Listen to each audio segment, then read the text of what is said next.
Today is most auspicious day for this institution, which is celebrating 57th Foundation Day of the university. I would like to congratulate all those present here for whatever has been achieved and what is done for this state as well as for eastern and northeastern region of our country. Sitting on the podium, my old colleague and friends, Dr. A. N. Mukhopadhyay, Dr. G. Paul, the Vice Chancellor of this university, Dr. B.C. Dekar, and Mr. Tapan Sohail, all faculty members, dear students, guests, representatives of media, ladies and gentlemen. First of all, I would like to congratulate you on the 57th Foundation Day, which is a unique event. And when you say 57th, means the institution has definitely matured. It's no more young. And when you celebrate, you rejoice whatever you have achieved. And there are great contributions that you have made, and I would like to congratulate Dr. Dekar and all the faculty members and students who have worked hard to come to this level of excellence. For this region, we didn't have, in fact, institutions like what we had in Delhi when I was a student, IRI, or for that matter for animal science, IVRI, or even Pantnagar, which started in 1961 as the first university. Now we have come a long way. 110 ICR institutions and 77 agricultural state universities and central agricultural university. I remember having also established Central Agricultural University at that time, and everyone was looking towards Assam Agricultural University to either become Central Agricultural University or contribute more significantly for the requirement of human resource development besides agricultural research for innovation and development. Much has been said. I am really very pleased that on this podium, maybe rare occasions, you have three vice chancellors sitting together. I thought we would be at least four, another five. Dr. Paroda couldn't make it. He informed me today can't make it. And Dr. Baghel had come but had to leave. It's a rare thing. And these are the institution builders, and their contributions have been already applauded. And I would like to also personally convey my appreciation for the leadership, and Dr. Dekar in detail provided the chronological order as to which Vice Chancellor had contributed what. So institutions of this kind are not built overnight, and they are not known by brick and mortar. They are known by human resource, and they are known by excellence of the people who really show national leadership, not only state level leadership. So I am really very happy, and being myself alumnus of this university, I really feel happy that I am here after more than 25 years. I was given Doctorate of Honoris Causa by Assam Agricultural University almost 28 years ago. India has done well. Dr. Mukhopadhyay said, I think we three independent era people here. Dr. Mukhopadhyay, Dr. Paul and myself. And when somebody would ask my mother, when were you born? I was hearing at that time, I didn't know much, कि ये Bengal family के time पैदा हुआ। And you know, Bengal famine was not because of any disease like COVID. It was because of wrong policy of not letting food be made available to the people of Eastern India. And more than 3 million people at that time died. People possibly don't remember and appreciate it. And the decision taken by the then Prime Minister of UK that nothing doing, let them die, food must come here. Having from that level, even when I joined PhD at IRI, we were being considered begging bowl. From the transition from that level to that of surpluses is a remarkable achievement, and it could have not been possible had there not been institutions like IRI. And when I talked to Dr. Borlaug, what do you think? Green Revolution is here and you are working now in Africa for almost 20 years. The same revolution is not happening. And his reply was that, Raj, from where do I get policy support that political leaders have provided? So we have to remember that policy support is very important. Building infrastructure is very important. Bhakra Dam, Indira Gandhi Canal, best seed corporations and state seed corporations, the cooperative sector which helped in fertilizer production, and so on. I can go on. And then second he said was, where are the institutions like IRI? And third was, where are the people like Dr. Swaminathan? We must respect, and I saw the photograph outside Bharat Ratna. We are happy that he got it. And this year is the 100th anniversary of Dr. Swaminathan. So we must pay our respect and homage to him for whatever we have achieved. From Green Revolution, we also went to White Revolution. Dr. Paul gave all the information, and to Blue Revolution, and he himself had been responsible in one way or other for the Rainbow Revolution, which we see today. Often it was also called as Golden Revolution. The kind of vegetables, the vegetable fruit production has now excelled even the food grade production. And the exports, about which Dr. Mukhopadhyay said, almost 20 million we are exporting, and we used to import almost 10 million.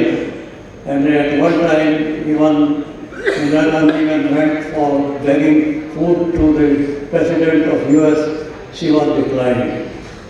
And then she came and said, do everything, but not let your leaders go and beg for food from other countries. Lal Bahadur said, don't eat food one day in a week. And also said, Jai Jawan and Jai Kisan. Importance of Kisan was recognized. Then there was another era that Jai Kisan, Jai Jawan, Jai Kisan, Jai Vigyan, or up. Present Prime Minister has said Jai Jawan, Jai Kisan, and Jai Anusandhan. So what now we need is not agriculture for only development, but agricultural innovation for development. So this is a paradigm shift which is necessary. Also, we know we have challenges. Despite all this physical access of food, we have to think of distributing food free to almost 67% of our people under the National Food Security Act. And I don't think for achieving the social development goals, any country has a program of this. But what you need is access to food. Food has been produced. In the buffer stocks, we even touched 100 million tons. See the scenario, importing 10 million tons, buffer stock of 100 million tons, export of 20 million tons of cereals alone, and from agriculture, our export is 55 billion US dollar. I'm sure in another 10 years, it is going to reach 100 billion target. So the concerns are still that we need household food security, so economic access to food. So economic access we are providing through some of these acts to the lower strata people, and then Manrega.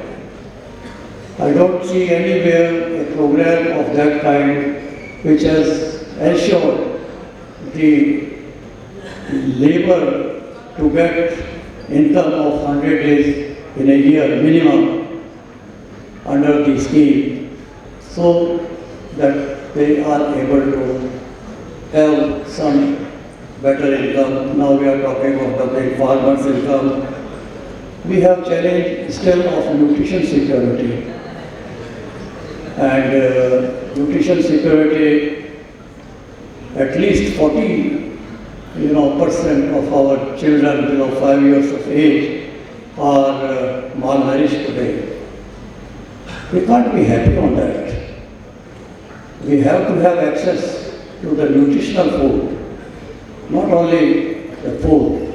So, recent UN conference on food systems came out clearly that we have to diversify our food basket.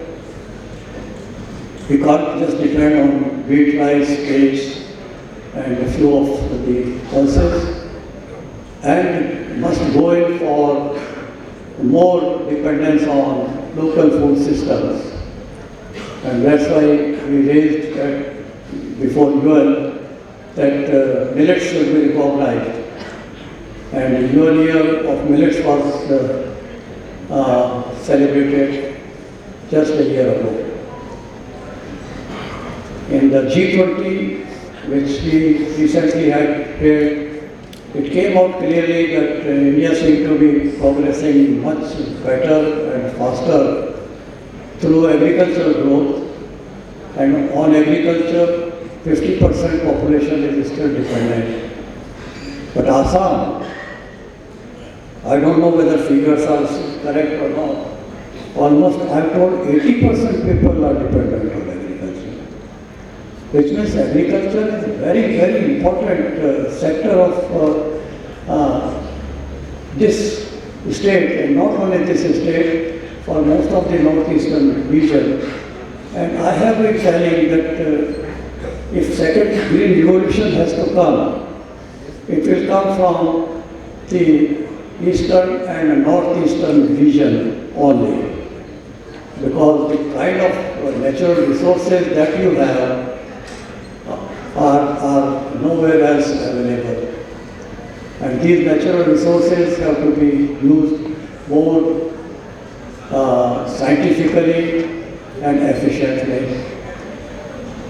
There is degradation of natural resources to a great extent, even in the states of Punjab, Haryana, Western UP, the seat of green revolution.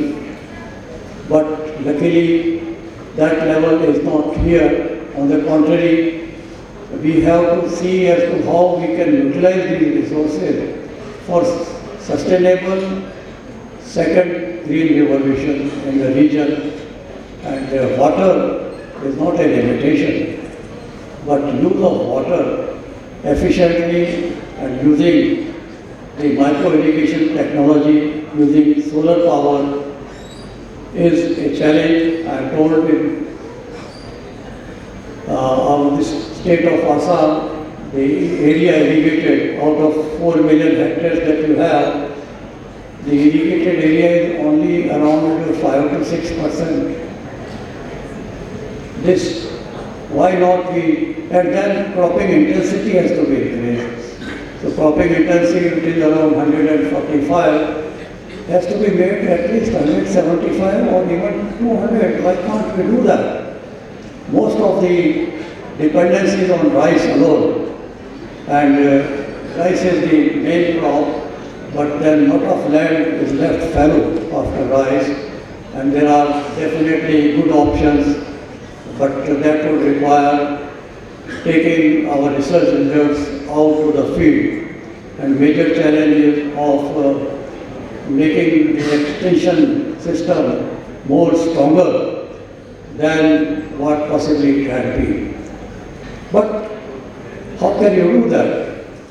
Extension system, depending all on the government system or the kind of revolution that we want, can come by two ways. One is taking the knowledge to the farmer without any dissemination loss. Second, that you don't only tell them about what they have been doing, but you tell them about new agriculture, specialty agriculture, secondary agriculture, and through that increase their income. And when we had organized the global conference on agriculture for research in 2-3 countries globally, one in France, and one in Uruguay, and one in India, the message was very clear that now you have to give importance to the farmer first. We had been, and we are still considered as कि भारत एक कृषि प्रधान देश है, पर भारत ने कृषक को तो प्रधान नहीं बनाया. हमें इस जनरेशन को अब चैलेंज है to make farmer first, and what again Dr. Mukhopadhyay said, it's a matter of pride. People were laughing when we took agriculture as a subject while we were students, because we were not that bad students, could have gone to maybe engineering and also medical, where everyone was going, but possibly we choose, didn't know that we will be able to do something for the nation, but we thought we would do something good on our own farm, coming from farming family. And today there is that difference of respect, and what we see that young generation has challenges of sustainable development goals, having environmental security, securing natural resources, climate change. So addressing climate change, and COVID has taught us that you have to not only talk of food and nutrition, but you have to also talk of health and immunity. So one health concept has come from soil to plant to animal to man, and in that respect, in those global conferences, second message was that you have to have not only crop or commodity approach like wheat, rice or livestock, but farming systems approach. And I see that this region requires now a reorientation towards farming systems approach for better income and better sustainability. Having said this, this state also is known and remarkably first in the production of tea. So to say that we have not achieved, I haven't seen better gardens of tea. Even went to Sri Lanka, they are also having good tea production. But our Assam tea gardens, amazing when you go on helicopter along the Brahmaputra. It's an amazing sight, mind-boggling sight that this is our agriculture, this is our country. And that has come from what? Initiative of some of the people. I am told Maniram Diwan was the first for the tea gardens, which was through Chabua tea state. And we are here, so we must provide best technical support for maintenance, for sustainability and for growth. And the tea also very special here, that is black tea, I am told. And black tea is unique and has better price also internationally. So the potentials of that kind are there. I am also aware that this region is known for its silk production. So university must have more research on silk and what you call is Muga silk, and that is again unique and even being exported. And there is some village known as Swal Kachi village, which is famous for Muga silk production. But I don't know whether institution has a major program on tea, on silk, which is our niche and potential. And the great potential also is for the horticulture development. Mentions are made, whether it is potato, tuber-led potato production, remarkable, and even the two-seed potato approach technology possibly has not picked up, so we should know why. This has great potential again for bringing in diversification through areca nut, lentil in the fallow, maize. Maize, this region is also known as secondary source of origin for maize, but then why it is not being grown?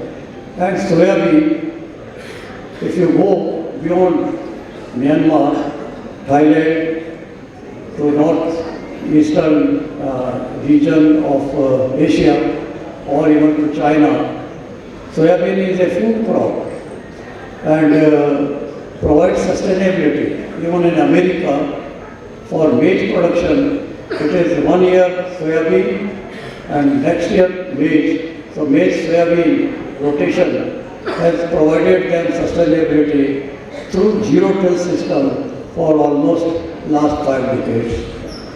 We must have to think of providing the rice and rice fallow and again rice, which means it is cereal-based cropping system. It requires diversification, and diversification through either legume or through oilseed, and mustard has great potential for that purpose, and there are very good results. And when come to horticulture, coconut, areca nut and cashew. But these all would require a massive effort and seed planting material, quality planting material. We do see that turmeric is another great crop of this region, and yesterday a scientist from the CSIR Institute adjoining your university was telling me that almost there are about more than 1,000 genetic corrections, variability in turmeric. Why not orchid? Thailand is a small country and exporting orchid to the whole of the world. And we have the largest orchid variability. But the point is we have not researched on that and we have not laid emphasis. And research will be only when we have trained young people who would then start doing something and make a difference. fish farming, goat farming. You don't find the Bengal beetle goat anywhere of that qualification. And amazing availability of, and even in Assam, I saw the production of pig, and we started National Research Center on pig, and has great potential. So we require, and here I would like to say also, Dr. Dekha, you said that there is a decision to start a veterinary university in the state. I would say that will be most deliberately step. And Assam should not do that. Agriculture cannot be divided in sectors. Agriculture has to be multidisciplinary. And this university should also lay more emphasis on animal science, animal husbandry, and there I see fish farming has great potential, poultry farming, backyard poultry, and then there are highly profitable options that we can. All these would not be possible unless we have the right human resource and resource to be motivated. And when I say youth, luckily, globally when we look at, even compared to China, India has the maximum number of youth between 15 to 27 years of age. 400 million of them. 200 million are in the towns and 200 million are in the rural area. And these youth are the power, including women in them, who can be the extension agents, provide knowledge to the farmer if they are trained well, if they are given not the white collar job for only seeking jobs, but vocational training to become job creator rather than job seeker. And youth to provide inputs. I saw Dr. Sharma in his lab. There are biofertilizers, there are biopesticides. We say yes, we should go in for IPM approach, but then how much of that is produced and available of good quality? For that you will require not only one entrepreneur, but maybe number of entrepreneurs, and potentially there is vermicompost. If we are saying organic farming, then farmyard manure alone will not help. You will have to produce vermicompost, and for that there are greater options, but you would require greater effort. Out of 32 million tons of nutrients that we use, of NPK, when you look at how much you can replace by biofertilizer and biopesticides, we try to find out the figures. You have not even been able to produce more than 7%. So maximum what you will replace is 1 million ton. Then still if we say organic, and if we don't have the nutrients for the plants that we require, then it is going to be really a major problem for our future food security. We seem to be having some kind of complacency that India has produced enough, 100 million tons in the buffer, we are exporting, we can have switch on, switch off policy for export. Today we send onion out, tomorrow we stop, today we allow rice, tomorrow we stop. This policy will not help. You require long-term exit policy. And that policy also would require, rather than subsidy, converting these subsidies into incentive. Incentives for good agronomic practices.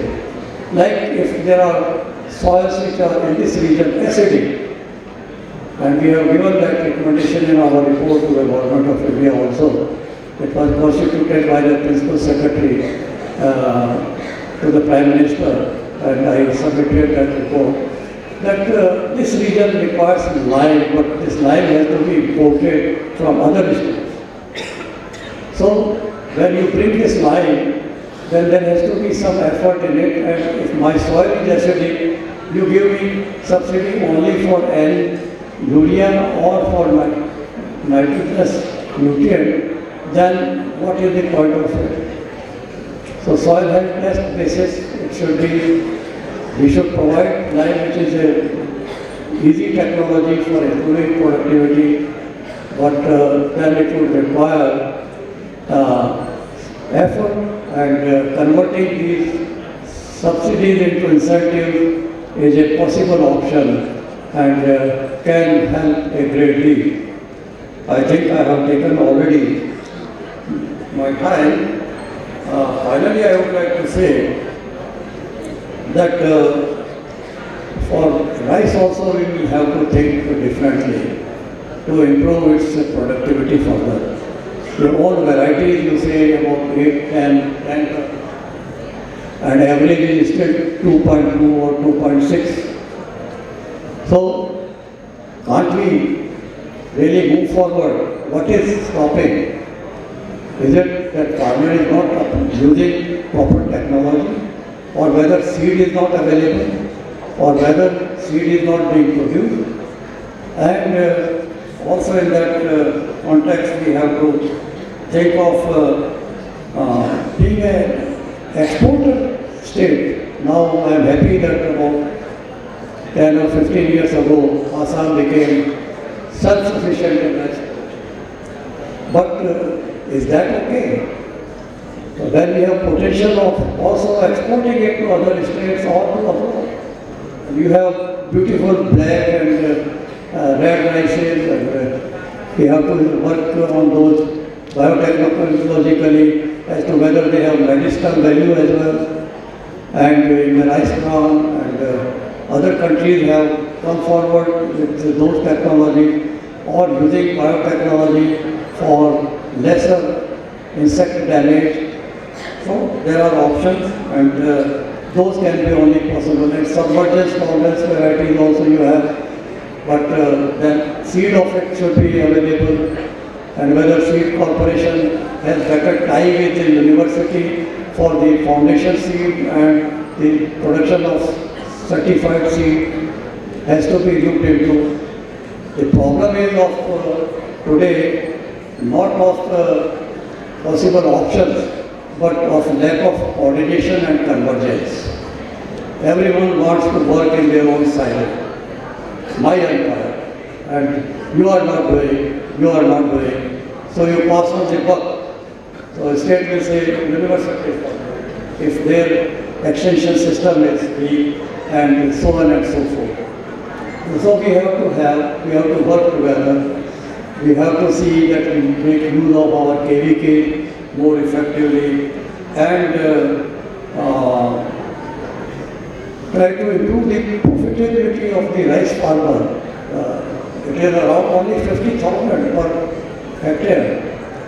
So can't it be improved? And that also is a challenge.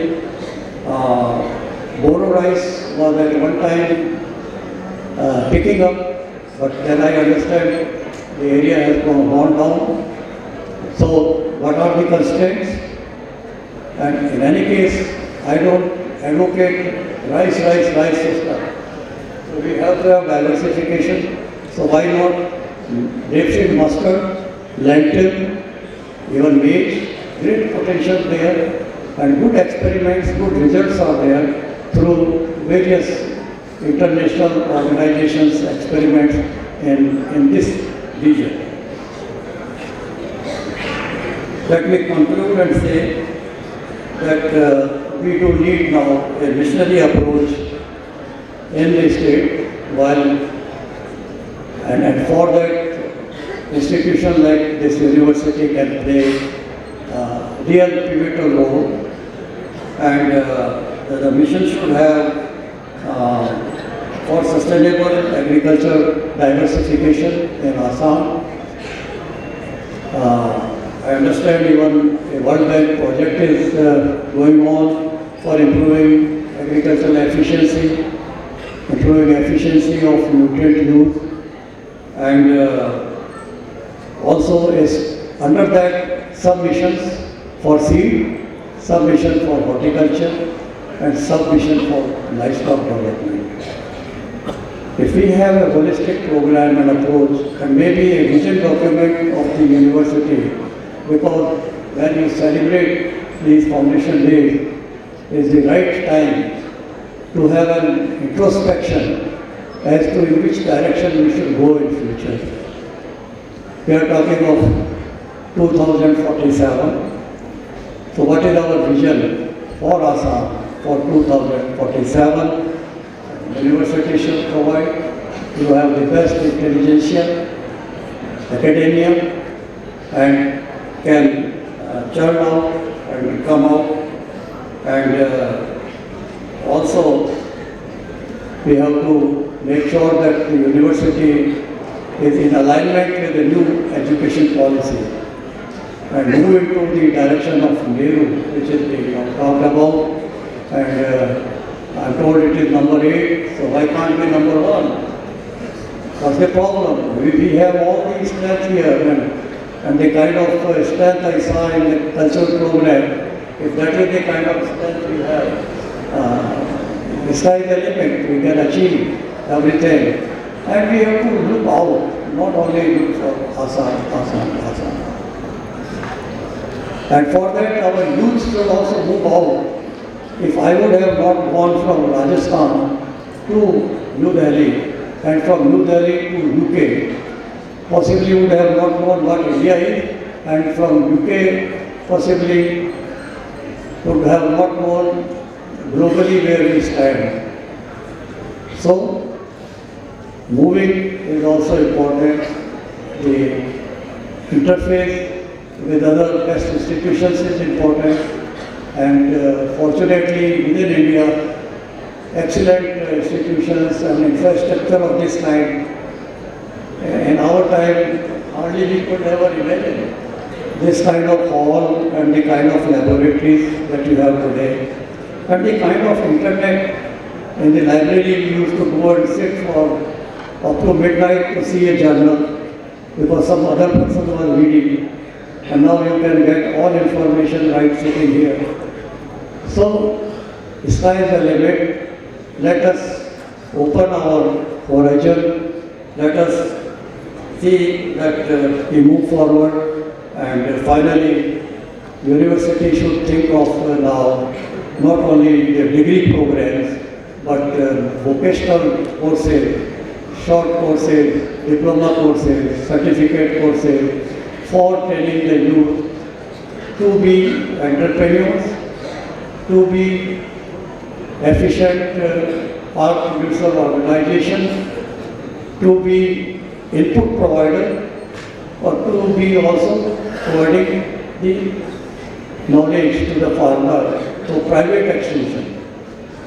If today I want in my village, my farm to be cultivated, I don't have animals or my own tractor, but I get it done by few young people who have the tractors in the village by just calling them, and they would come and plow it and charge their whatever price per hectare they have fixed. And it is cheaper. So we have to provide these options, and considerable options are there, and therefore, what we call is motivating and attracting youth in agriculture, Maya. Dr. Swaminathan and myself, we started national dialogue, first one organized in Delhi, and now in different regions. I would request Dr. Dekha to also hold a kind of Maya conference and try to catalyze youth in terms of what are options, and seeing is believing, to show them the success stories and bring more progressive farmers as professors, and give their youth options for having in agriculture a respect in the society which is critical. for them to continue. By just telling them, you do work in agriculture, no one will be interested. When I talk to many of the young people, they said, sir, we will definitely go in for and remain in agriculture, but can you tell me whether I will be able to send my children to the same school where you are able to send? So, obviously, they cannot be said that you do agriculture and remain where you are, but we will not like you to see that in society you have a higher status. And these are the challenges. I am sure young generation is more brighter than possibly what we were in our generation. We have solved food problem, they should solve nutrition problem, environmental problem, they should conserve the biodiversity which is very rich in this region, and they should also think of now only not only production but post-production, value addition, linking to the market. And these are the new challenges, and I am sure, I have no doubt in my mind, the kind of capability this institution has and the way it has progressed in the last 25 years is remarkable. I am very happy to have seen myself, and I am happy that with me I have Dr. Mukhopadhyay and Dr. Paul also to witness, and I could see that they were very pleased what has all been done here. My best wishes and congratulations to all, and thank you for having invited me.